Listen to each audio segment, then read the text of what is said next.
Two more questions. So Congressman Biggs came out and said that Maxwell's lawyer said that she had no indication that either President Trump or President Clinton were implicated in any wrongdoing. Wondering if you'd confirm that you heard that, but also how you evaluate that statement given some of the comments you're making about her clemency plea. And we'll take your question and then we'll answer and wrap up. I just wanted to ask what you all make of Congressman Comer's back and forth with the Clintons on closed-door tape deposition versus public testimony, and if you're worried that this might derail what's going on right now and lead Republicans back to pursuing contempt.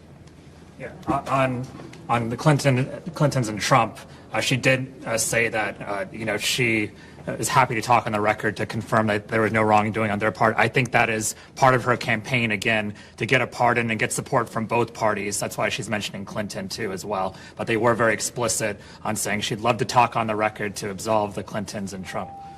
I'd say about the back and forth part of things, Secretary Clinton made it clear. If you want to do this, let's do this out front and in the open, right? And it seems like they don't want that to happen, because what they want to do is they want to go behind closed doors and then come out with whatever spin that they want to put on it and have it be a he said, she said. I also do believe that this is yet another way of them trying to distract and hopefully trying to get Democrats to say, well, never mind, we don't want to talk about it if you're going to go after the Clintons. Again, for us, this is not about partisanship. This is right versus wrong. And frankly, we've not seen anything that would have made me believe that Secretary Clinton, of all people, should be coming in front of them in the first place. So this is about getting to the truth for us. And we understand that if there are names mentioned, that we should follow that evidence. But we do know that Comer is playing games, because if he really wanted to get to the bottom, you would start with the person that actually has the information, which would be Pam Bondi. Pam Bondi is the first person that should have came in front of our committee to answer questions about why it is that she violated our subpoena.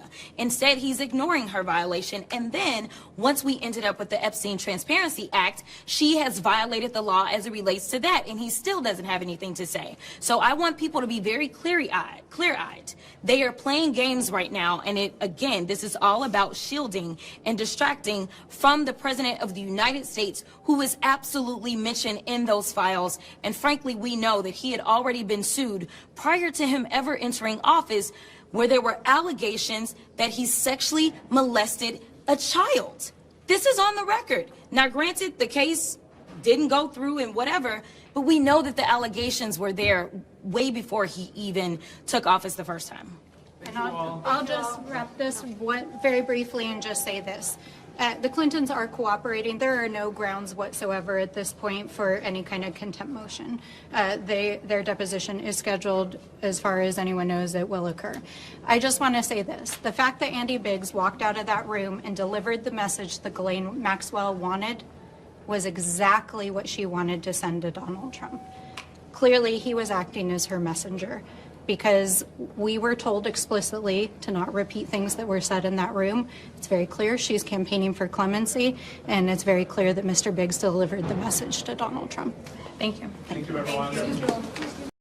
Lawmakers addressed new controversy surrounding Ghislaine Maxwell, former associate of Jeffrey Epstein, and the political fallout tied to her recent statements. During questioning, reporters asked about comments attributed to Congressman Andy Biggs, who said Maxwell's lawyer claimed she had no information implicating either former President Donald Trump or former President Bill Clinton in wrongdoing. Panel members confirmed hearing those claims but argued the statements should be viewed skeptically. They said Maxwell has offered to speak publicly to clear both Trump and Clinton, which they believe is part of a broader effort to build bipartisan support for a pardon or clemency. According to the panel, Maxwell's willingness to go on the record appears aimed at advancing that goal. Lawmakers also addressed disputes involving Congressman Comer and Republicans pushing for closed-door depositions involving the Clintons. They noted that former Secretary Hillary Clinton has said she is willing to testify publicly, but Republicans are instead seeking private testimony, which critics say allows for political spin afterward. Democrats argued this approach is meant to distract from the central issue and discourage further investigation by shifting focus toward the Clintons. They emphasized that their inquiry is not about partisanship but about establishing facts and following evidence wherever it leads. They further accused House leadership of avoiding key witnesses, pointing specifically to Pam Bondi. According to the panel, Bondi should have been the first witness to testify about alleged subpoena violations and compliance with the Epstein Transparency Act. They said her failure to appear has been ignored. Lawmakers claimed these tactics are designed to shield President Trump, noting that his name appears in Epstein-related files and that past allegations against him existed prior to his presidency, though those cases did not proceed. In closing, they stated that the Clintons are cooperating fully, with depositions already scheduled, and said there is no basis for contempt proceedings. They also accused Congressman Biggs of acting as a messenger for Maxwell by publicly repeating statements that participants were told not to disclose, arguing it was part of her ongoing campaign for clemency.